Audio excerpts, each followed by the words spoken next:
Support for Arkansas Week provided by the Arkansas Democrat-Gazette, the Arkansas Times, and KUAR-FM 89. Hi, everybody. Thank you for joining me for this episode of Arkansas Week. I'm Donna Terrell. We've had multiple developments this week on several fronts on the business vaccine mandate, along with the debate on medical freedom. But we're going to start with redistricting. There is a redistricting bill on the governor's desk as of Friday morning that, among other things, splits Pulaski County among 3 districts. Joining me now is Republican State Senator Trent Garner, who represents District 27 in southern Arkansas, and Democrat Senator Joyce Elliott, who represents District 31, which is part of Little Rock and Pulaski County. Of course, I want to thank you both for being here with me. Let's get right into this. The Arkansas Democrat-Gazette reports this morning that this bill removes 21,000 black voters out of the 2nd District in Pulaski County. I guess I'll start with you, Senator Elliott. Your thoughts about that? Well, one of the things we want to do from census count to census count, that's 10 years. We want to do better. And we are not doing better with the present map when it comes to looking at communities of interest as far as racial interest is concerned. And it's very disappointing that we have actually lowered the number of African Americans, Hispanics, and Asians who are in this district. It is absolutely legal and something we should expect to have happen, that we look at communities of interest across many interests, and race is one of them. And we had several maps that did not divide Pulaski County or any other county for that matter. And there seems to be no reason that we are divvying up Pulaski County other than political. If there are reasons other than that, that really makes sense, that's fine, I would understand that. But right now, it is not something that has to happen. It's just a choice that has been made. Senator Garner, your thoughts? Yes, ma'am. I've been involved with this process for less than a month and a half as vice chair of the state agency committees. What I can say to Senator Elliott's points is those maps that didn't split up Pulaski County or had different kind of ways to draw the district, whenever those maps were presented out there, we heard from strong negatives from people who were still impacted by that, either how it was unnaturally drawing the districts or how it was changing how the districts already been set up. Pulaski County is a natural point if you're going to break up a county to do so. One, it's in the center of the state, so it gets something that every district could easily access. 2, it's one of our most populous counties, and those populations, as we can predict, are going to continue to grow. And places like the 4th District, which I live in, lost 40,000 people since the last census. So taking in Pulaski County in the 4th will allow it to lose less population and get back to that one person, one vote that is so important. You can't stop population growth from happening or not happening in other places, but allowing Pulaski County, which is in the center of the state, which geographically we all are very similarly located to Pulaski County, and it has that population growth moving forward, I think it's the natural choice. And I think this map produces the best outcome that we could come up with, all those other considerations also being on the table. And Senator Elliott, when you put it in those terms, it makes perfect sense. Does it not? It does. It will make perfect sense if there was a reason to have to break up Pulaski County and to break up any county. What people need to understand, when I said it was a choice that was made that did not have to be made. We could accomplish the very same outcome that Senator Gardner was talking about without doing anything at all to Pulaski County. In fact, there were 11 maps introduced that did not do that. It makes sense if this is what you're hell-bent on doing. That's the part that does not make sense. There was no reason to have to draw a map that broke up Pulaski County for us to accomplish what we were doing. And there was certainly not a good reason to impact the African American and other minority communities the way we did. That was a choice. There are other parts of this county that we could have broken up, or we could have just left it alone, because what you're doing is balancing. Do you break up Pulaski County just because you want to? And let's just say you do. Do you have to go after the minority groups even to break up the county? Because part of the guidance that we have, that you respect communities of interest. There is no respect for communities of interest when it came to minority groups in Pulaski County. We just broke them up. And now any power that group has in this county has been diluted, which I think is a point of the breakup.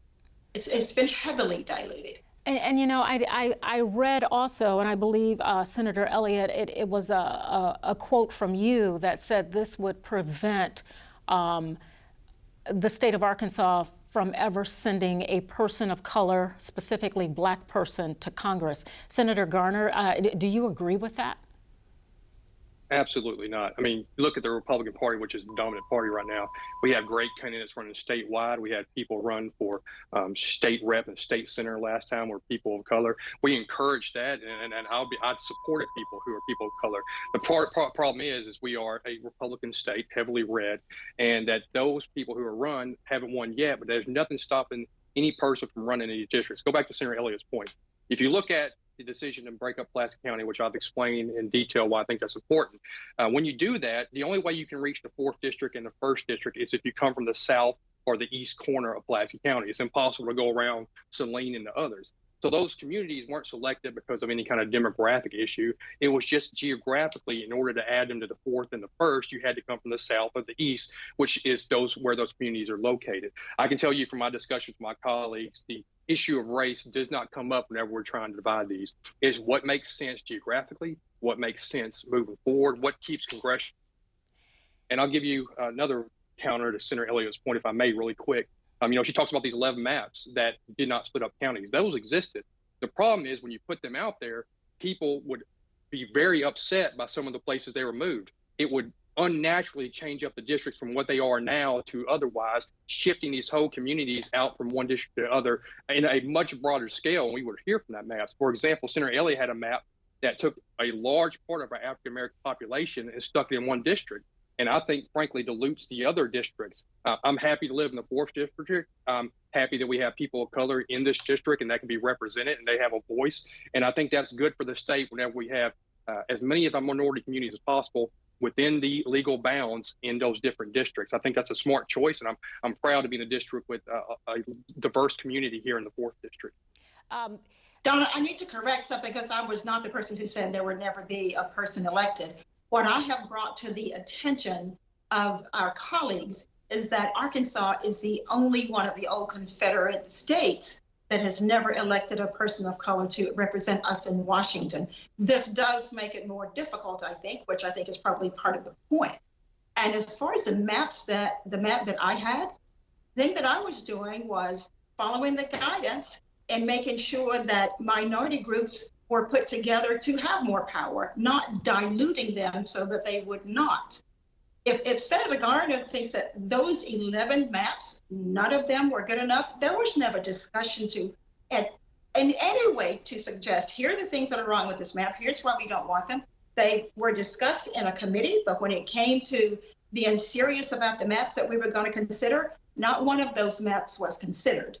So it was all well and good, but the point I want people to understand, in 10 states, where we have elected a person of color, that was a choice that was made by the legislators in those states. Our state has not made that choice. So of course you're going to have all kinds of reasons why you decided to do what you did, but you could have made the choice otherwise. And we have fewer people, fewer minority, the numbers of the minority groups now are fewer than they were in 2011. That's not progress. Senator Garner. Yes, ma'am. I just respectfully disagree with Senator Elliott. I've looked at those Confederate states she's talking about, and the population of African Americans in those states is so much significantly higher than Arkansas. Take over our neighbors in Tennessee, which has a majority minority district drawn. There are more African Americans in that one congressional district than there is the whole state of Arkansas. So at some point, it becomes a reality of what your actual numbers are. I can tell you that nobody's trying to dilute or change the racial background of these districts. But at some point, there comes a reality that a minority of people of African American is going to be put in districts. I think having them in different districts like it's located now, it allows a diversity community in different districts in different parts of our state. Like I said, I'm in the 4th district. We have a strong African American population in South Arkansas. I'm proud of that. I represent them in my Senate district. And I think breaking up Pulaski County allows them to be diverse in other ways as well. And like I go back to my original point, Pulaski County is a geographical center of the state. It's our capital city, so different districts. But everything Senator Garner just said, and I hope he can hear me, so if he needs to rebut this, everything Senator Garner just said is an argument for being more deliberate about making sure we're paying attention to the geography, but we're also paying attention to the demographics of the minority populations in our state. Okay. If we are fewer in number, if we're not very deliberate about making sure that in some way minority groups have an opportunity to at least have a more impactful opportunity to elect somebody who is a minority. Okay. You can't do it by diluting them. Okay. And you know, and I'm just going to say this. This is something that the two of you are not going to agree on. And I think a lot of people understand when you put Republicans and Democrats together, you typically disagree. So we're going to leave it at that. And Senator Garner, I have to apologize because your video did freeze there just for a second. But I think we got the gist of what you were saying. So let's transition to the conversation of medical freedoms. How much say should the government have on our lives when it comes to personal choice and medical freedom? 2 rallies were held last week, the Medical Freedom Rally and Arkansas for Reproductive Freedom Rally, to support their causes. So let's hear what some people are saying about this.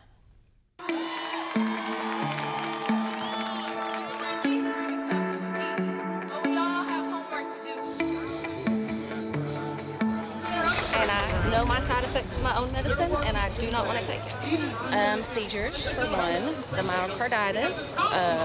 I've seen some weird stuff. One guy's eye turned in, a lady had anaphylactic shock and was hospitalized. There's all kinds of things. I mean, I could go on and on. You know, who do you believe? Basically, you got to fend for yourself right now, and I don't think that the vaccines that are being mandated are appropriate for the people at this time. There's not enough research on it. No, there's not enough evidence for it to actually fight the COVID. There's not enough evidence for it to fight COVID. It's hurting more than it is doing you good. When I think about reproductive freedom, you know, to legislate my uterus, to legislate any organ in my body, really disturbs me. To me, at what point does democracy turn into dictatorship? It's a woman's choice whether or not she should have a child, and the way the government is going, they're going to take away a woman's choice, and even in cases of rape and incest. And it's just wrong. It's wrong. And women, there are a lot of instances why a woman would get an abortion or why anyone would get an abortion. And I think that's more important. A woman who's already living is more important. Well, I tell you what, talk about difference of opinion. When you look at vaccines, government wants us to have a choice. When you look at reproductive health, no choice. Senator Garner, your thoughts? Yes, ma'am. Let's make a clear distinction between a healthcare choice and what abortion is. Abortion is not a healthcare choice in 99.9% of the situation. It is the destruction of the most innocent life on earth. Adding protections to that to make sure those people are allowed to live a free and just life, I think is a completely different subject than discussing whether the government or a business can force you to put something in your body like a vaccine. So I would just strongly push back that those two issues are related. I know it's a good talking point to try to make it out, but to me, it's such a fundamental issue that destroying an innocent life is not health care. It's not a choice that should be allowed, because it is the number one function of government is protecting innocent life, and abortion unfortunately destroys that. And I understand that argument. There are other people that say that if you are not fully vaxxed, then there's a possibility that you could kill someone because you could spread COVID to a vulnerable person. Senator Elliott, your thoughts probably fall in line with that. Yeah, they do. Because, you know, it is very personal, maybe taking a vaccine or carrying a child to term. But there is a very huge difference. You know, the government has a responsibility when we talk about the common good to make sure that the government is trying to do what it needs to that so that we're all safe. If a woman is pregnant, you know, and decides to have an abortion, that is something that is a hard choice for that person to decide. But no matter what that person decides, it is not something that's contagious, that is going to cause a disease that might wipe out, you know, millions of people.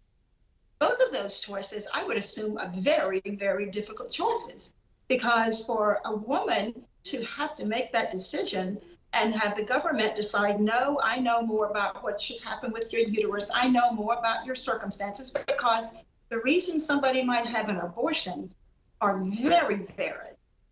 The sole reason for taking a vaccination is to make sure you're safe and others are safe. One of these is a contagious disease, the other is not. Yeah. And I respect the thoughts that people had.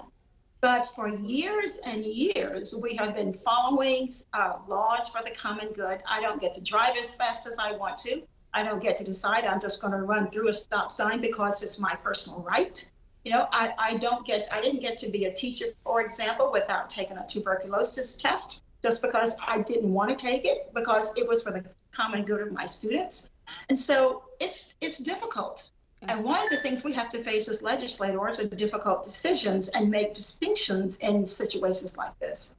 These are not equivalent situations. Okay, I need to give Senator Garner a chance to talk here. Senator Garner, Americans have been taking vaccines for a very long time. This one comes along and it seems to be centered around politics. It appears, more Republicans refuse to take the vaccine than Democrats. And this started from the last presidential administration. Yes, ma'am. We'll go one Senator Elliott points. I would disagree that abortion doesn't kill a lot of people. It killed millions of babies the last 40 years since Roe v. Wade. But back to your original point, the reason why this is political is very simple. You have the Joe Biden administration and other governments forcing this decision on people. By definitionally, when you have the government forcing the decision on people, you enter the realm of politics, because in America, that's how we make decisions on how government works. And I can tell you this, there have been many cases of people decide not to take the vaccine and feeling like that's a personal medical choice. And while it's very rare, there are cases of people having severe reactions up to death. A 37-year-old woman died last week with a child that's 5 and 3, exact same age as me, with a child the same age as mine. She died from taking the vaccine. Now, admittedly, that's very rare. But the reality is these vaccines are relatively new. And if you want to go back to our history of vaccination, there have been multiple examples of people not being mandated and having problems with it. For example, the original polio virus came out in 1955. In the first pilot case that came out, they actually sent on an active part of the virus that infected 7 children with polio. They had to shut that vaccine down for years to kind of rebuild up public trust before they did the vaccine again. We have multiple examples of our history of vaccines coming through a more natural process and having kind of this back and forth before they're mandated, like we do today in many cases in Arkansas. COVID-19 is a relatively new virus as far as what we have. It came out of Wuhan, China, and now we know that this is something that could be more permanent in our society. So the vaccine choice is something that people right now should have the ability to make, and the government nor a company should be able to force that on them, especially with some of the side effects that are possible. Rare, admittedly, but still very possible. Well, you know what? We could go on and on with this clearly, but we have run out of time. I want to thank both of you, Senator Garner as well as Senator Elliott. Thank you so much for spending the time with me today. And for the rest of you, stay tuned for Good Roots with Lauren McCullough. I'm Lauren McCullough, and this is Good Roots. Come along with us to Bird Eye Farms, where we meet Whit Smith, a young entrepreneur and an organic farmer.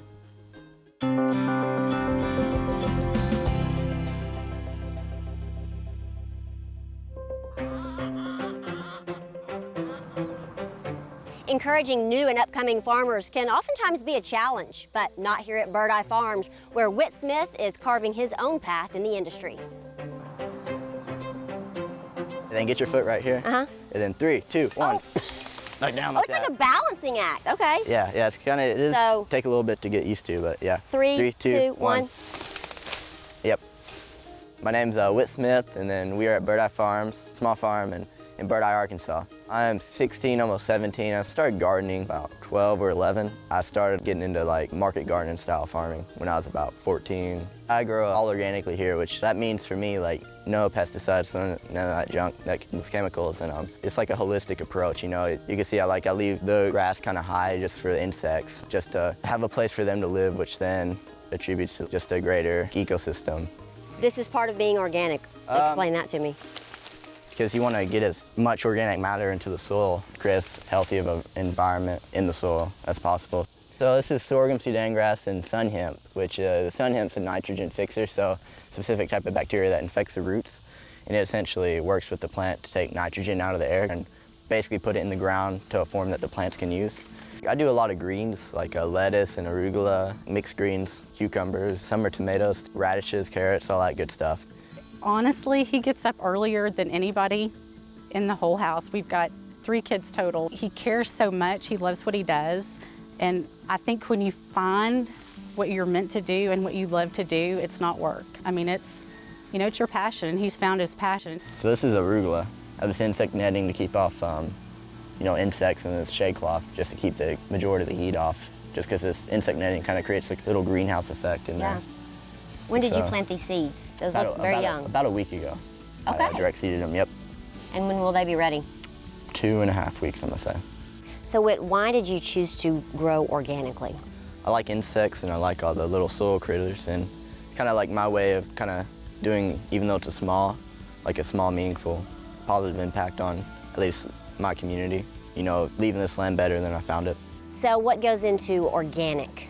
A lot of work, especially in Arkansas. We have a lot of insects. Like I use insect netting and organic pesticides like neem oil, stuff like that. Yeah, but it makes a big difference. It does make a big difference. Just a healthier plant, like actual healthier vegetable, just because the soil's healthier. Because you can think of the soil as almost like a mega city of sorts. Just all the different, like the protozoa and the bacteria, the archaea, and all that good stuff, just working in harmony, each one's eating the other, and just keeping it in balance, just like a real ecosystem. And so, I'm leaving that in place, and all of that adds to like the nutrients that the plant's gonna get. Yeah. And so I want the best tasting and best quality produce. So as far as the business side, Whit has a bank account, he's got a charge card, and he invested back into the farm.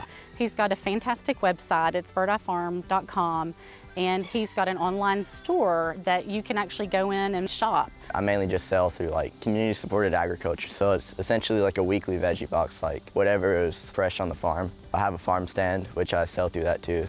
If you had one thing to tell young farmers, or old farmers for that matter, what would you like to share with them? It's all in the soil. It's all in the soil. Yes. Okay. It's one thing. I love it. Yep. And it goes deeper than you may think. Yep, absolutely.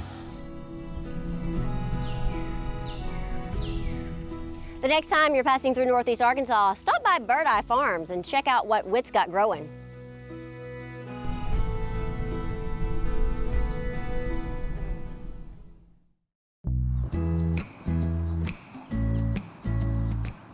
Look at these gorgeous zinnias I found here at the ASU Regional Farmers Market. I think that this one right here may be my favorite. It reminds me of a peach or peach sherbet. Okra, tomatoes, so many good things from local farmers. Let's go see what we can find.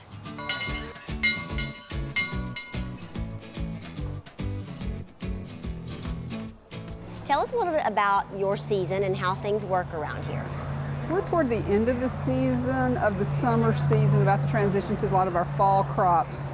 We start in May every year and we go to October on Saturdays. On Tuesdays, we run from June to the end of August. And there's always something to get. There's always something to get. Flowers, tomatoes. People are wanting tomatoes in August, and they're wanting tomatoes in April if they could get them. So, well, if anybody has ever had an Arkansas tomato, you want them every month of the year if you could have it. How long have you been here?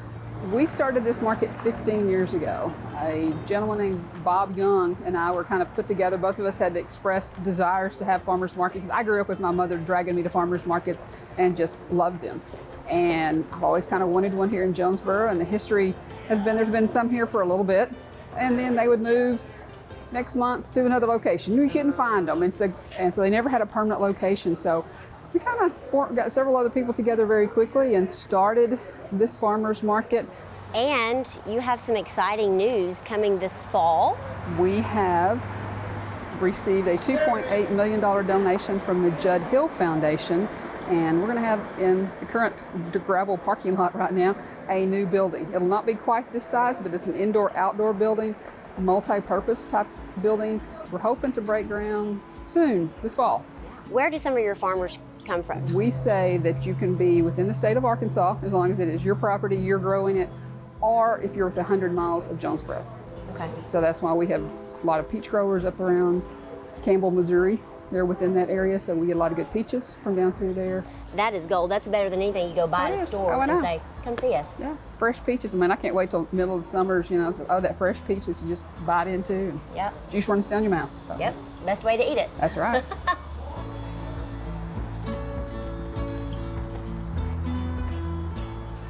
My bag is full. I think my heart is even fuller. We had a great day here in Northeast Arkansas, visiting the farmers market and the farm. I hope that you are encouraged and inspired to find a farmers market near you or a roadside stand and appreciate the hard work that they put into it and what comes from it. For Good Roots, I'm Lauren McCullough.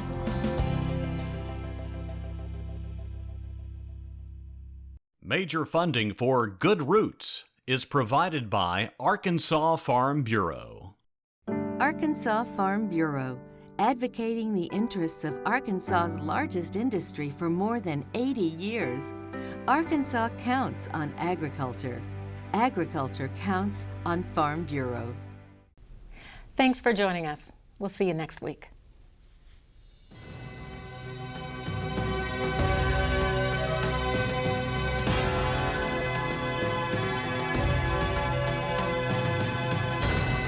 Support for Arkansas Week provided by the Arkansas Democrat-Gazette, the Arkansas Times, and KUAR-FM 89.